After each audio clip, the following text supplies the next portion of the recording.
नमस्कार दोस्तों, welcome back to our channel. Friends, मैं आप सबका अपने चैनल स्टॉक्स फॉर लाइफ पे बहुत स्वागत करता हूं। Welcome to STFL family. DF family members, बात की जाए एसबीआई कार्ड्स एंड पेमेंट्स बहुत ही शानदार कंपनी है और दोस्तों इसमें गिरावट का जो सिलसिला है थम नहीं रहा है।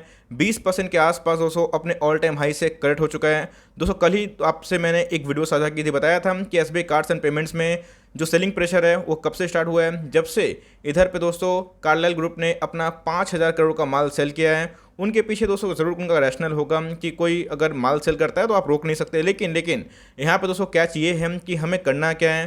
बिकॉज सेम पैटर्न दोस्तों हमने बजाज फिनेंस के चार्ट में भी देखा था और अभी भी हम लोग वही देख रहे हैं। तो जी हाँ, कितना गिरावट संभव है। और दोस्तों वीडियो स्टार्ट करने से पहले मैं एक ही बात बोलना चाहूँगा, डो नॉट पैनिक, क्योंकि हमेशा हर एक गिरावट लॉन्ग टर्म इन्वेस्टर के लिए अच्छे स्टॉक में मौका होता है। और दोस्तों आपको उधर पे सक्रिय होना है और आपको एक्शन लेना है। जिन्होंने बजाज फिनेंस में, मुथूट फाइनेंस में, बहुत सारे अच्छे स्टॉक्स में मौका खोया, उनसे पूछिए। लेकिन इसी बीच में ये गिरावट कब थमेगी और सबसे इंपॉर्टेंट चीज़, हमें आज के कारोबारी कंडीशन क्या देखने को मिल रही है और हमें सुपर एमओएस लेवल कहाँ मिलेगा, एमओएस लेवल पे है या फिर नहीं है, सब कुछ करेंगे इस वीडियो में crystal clear. Channel first time होंगे सब्सक्राइब कर सकते हैं इस तरह क्वालिटी कंटेंट को सबसे पहले एक्सेस करने के लिए। Now without dealing in for time, let's begin.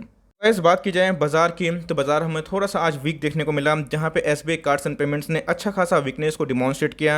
अगर आप देखें दोस्तों तो 4% गिरावट ऑफकोर्स कोई मायने रखती है। आज के भाव की बात की जाए तो आप देख सकते हैं कि 933 के आसपास देखने को मिल रहा है और दोस्तों खुलते ही इसमें गिरावट का सिलसिला है वो चालू होते हुए देखने को मिला। और लास्ट की बात की जाए, थोड़ा सा हमें स्ट्रीम देखने को मिला था। इस बात की जाए इस साल की, जी हाँ दोस्तों, जनवरी से अगर आप देखें, ईयर टू डेट में अगर आप देखें तो अभी भी दोस्तों एसबीआई कार्ड्स एंड पेमेंट्स में अगर आपने जनवरी से फरवरी से पोजीशन बनाया है तो आप अभी प्रॉफिट में होंगे। लेकिन यस, आपके प्रॉफिट थोड़े से दब गए होंगे। बात की जाए हमारा पोर्टफोलियो का भी दोस्तों सेम वही हाल है।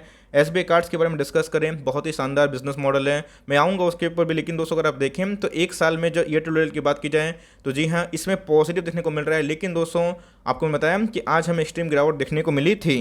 ये वही शेयर है जिनके आईपीओ आए थे, आईपीओ उतना अच्छा नहीं रहा था, थोड़ा सा फ्लॉप हमें देखने को मिला था कोरोना वायरस की वजह से।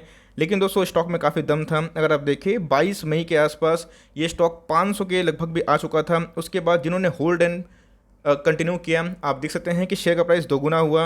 अब कोई भी स्टॉक में दोस्तों आपको पता है कि आपको मैंने बहुत सारे चार्ट्स दिखाए हैं, बहुत सी चीज़ सिखाए हैं कि आपके हाथ में नहीं रहता। इसके पहले बहुत सारे स्टॉक्स में 15-20% का करेक्शन दोस्तों एकदम लाजमी बात होती है। लेकिन यस, एक न्यूज़ होनी चाहिए, शॉर्टर्स कोई बहाना मिलना चाहिए भाई, आपको पता होना चाहिए।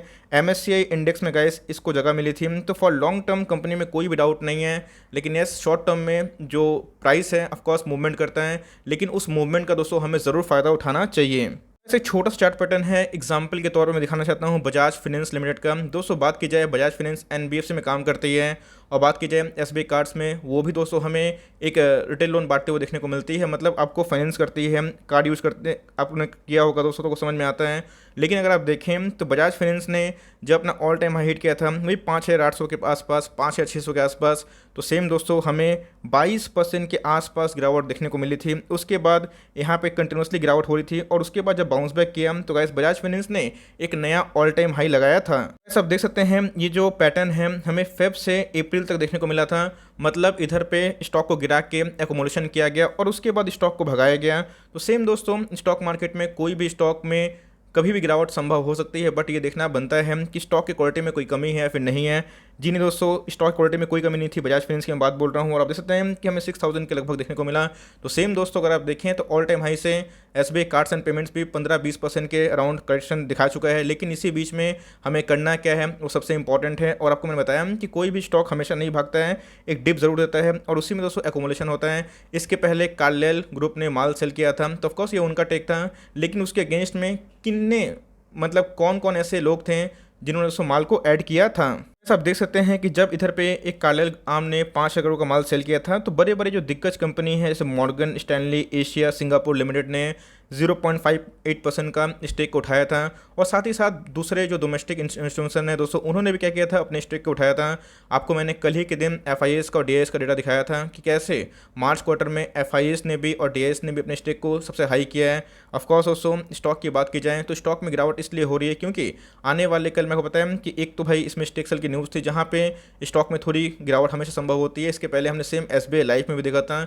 लेकिन दोस्तों आने वाले हैं Q1 के नंबर्स और Q1 के नंबर्स को लेके आपको मैंने एक आर्टिकल शेयर की थी जहाँ पर मैंने बताया था कि कैसे एनपीए थोड़े बढ़ सकते हैं ड्यू टू रीजनल लॉकडाउन। आपको पता है कि एनपीए का एक बहुत बड़ा प्रॉब्लम होता है बैंक और एनबीएफसी को लेके। तो जी हाँ दोस्तों, इसके अंदर भी हो सकता है कि आने वाले कल में थोड़ा सा प्रॉब्लम हो, लेकिन दोस्तों याद रखिएगा ये टेम्प्रोरी होगा, बिकॉज जिस हिसाब से क्रेडिट कार्ड का ग्रोथ है इंडिया में वो बहुत ही हद तक प्रॉमिसिंग है।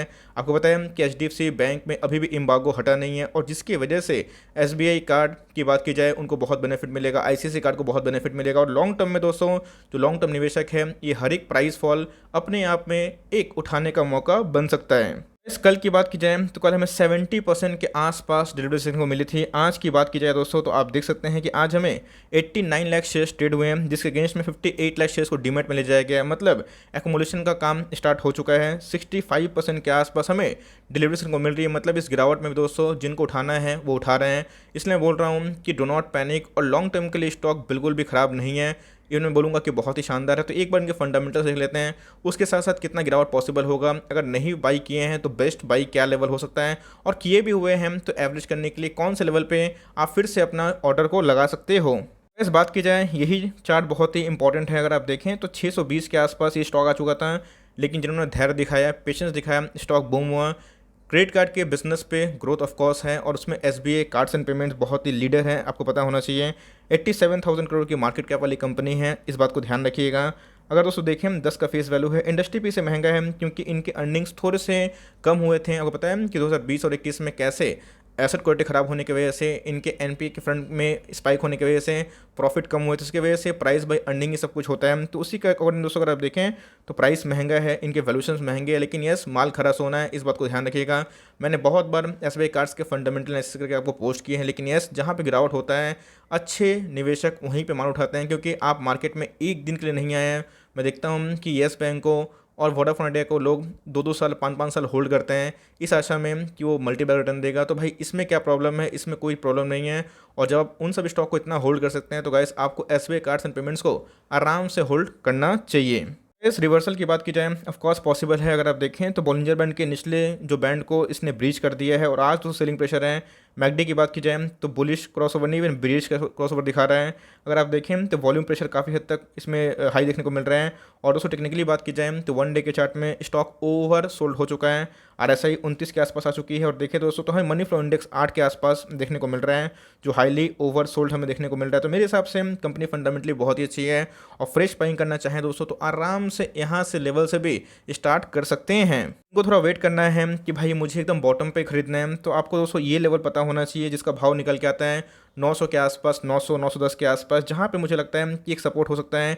ये वीकली चार्ट का दोस्तों मैं कैंडल दिखा रहा हूँ, जहाँ पे ये एक एक्ट ऐसे सपोर्ट कर सकता है, और उसके बाद एक रिवर्सल पॉसिबल है, इस बात को ध्यान रखिएगा। तो ऐसा मैंने बताया कि जो गलती दोस्तों हमें बजाज फाइनेंस में देखने को मिली, बहुत लोगों ने एक्शन नहीं लिया, वो गलती गैस इधर पे नहीं दोहराना है।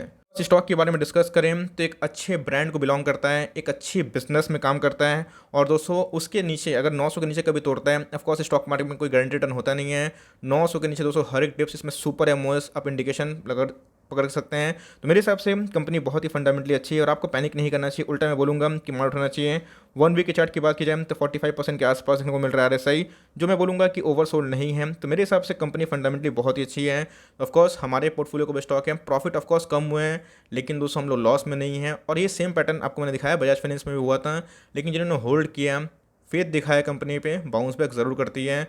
तो भाई याद रखिएगा, किसी ने अगर माल बेचा तो उसके अगेंस्ट में बड़ी बड़ी कंपनी ने माल खरीदा है, और एमएससीआई इंडेक्स में दोस्तों इसका नाम शामिल हुआ है। कभी ना कभी जो इनके बिजनेस पोटेंशियल है, ऑफकोर्स कभी ना कभी निफ्टी 50 का भी स्टॉक बन सकता है। तो मेरे हिसाब से कंपनी फंडामेंटली बहुत ही अच्छा है, और आपको पैनिक बिल्कुल भी नहीं करना चाहिए। उल्टा मैं बोलूँगा कि स्टार्ट बाइंग। जी हाँ दोस्तों, बॉटम मत तलाश करिए।